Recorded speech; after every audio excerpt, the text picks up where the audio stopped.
Katugende ku kyalo Namawojjolo eri mu district ey'Omukono yabadde omugagga ow'omutima omubi adidde amenvu n'agateeka mu nnimiro ye naye nga mulimu obutwa. Abaana abadde bava ku luzzi balidde amenvu gano era bambi omu afudde, abalala bali mu ddwaliro bali mu kujjanjabibwa naye nga nabo embeera yaabwe si nnungi. Abatuuze ku kyalo Buligobe Namwajjolo ekisangibwa mu ggombolola y'e Nama mu disitulikiti y'Omukono baguddemu entiisa abaana basatu abadde bava ku luzzi bwe balidde amenvu agalimu obutwa, omu n'afiirawo ate abalala ne baddusibwa mu ddwaliro nga biwala ttaka.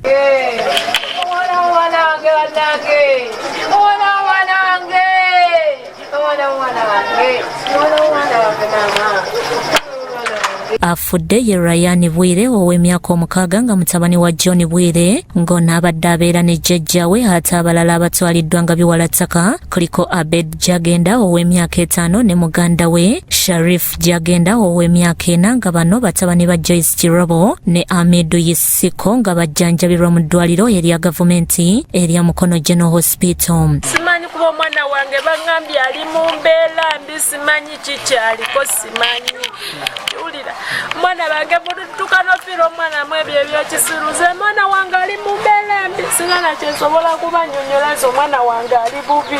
Bwire ne banna abalala kigambibwa nti bwe babadde bava ku luzzi balonze akaveera akajjudde amenvu agagambibwa okubanga gabaddemu obutwa mu nnimiro y'omugagga ategerekeseeko erya Nkonge ng'ono omutuuze mu kibuga Lugazi.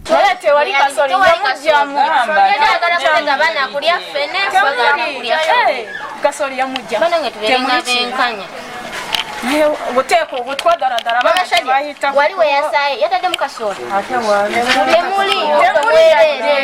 temuli kantu naye nga badajjamo kasoli we temuli daga. Egimu ku mikwano gy'omugenzi Bwire gitegeezezza nga bwe gyalabye omusajja ono ng'atema amenvu mu nnimiro eno n'aggyako ekiwagu n'oluvannyuma agasigaddewo n'agakubamu empiso.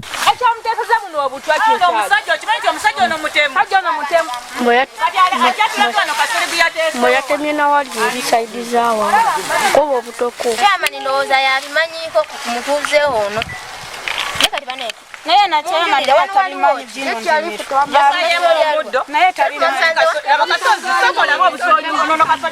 bano bagenze mu maaso ne bategeeza nti baganye bannaabwe okulya amenvu gano kyokka ne bagaana.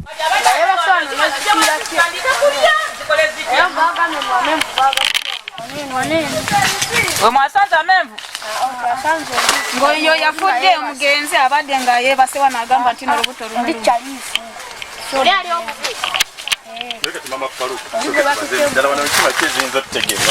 kati leka tubuuze nkima tutega nga waliwo kasoli naawe oba kasoli omulaba si bwe kiri nootega ng'olaba nti waliwo kasoli nootega awantu watalina kasoli gomaze okusaawawo.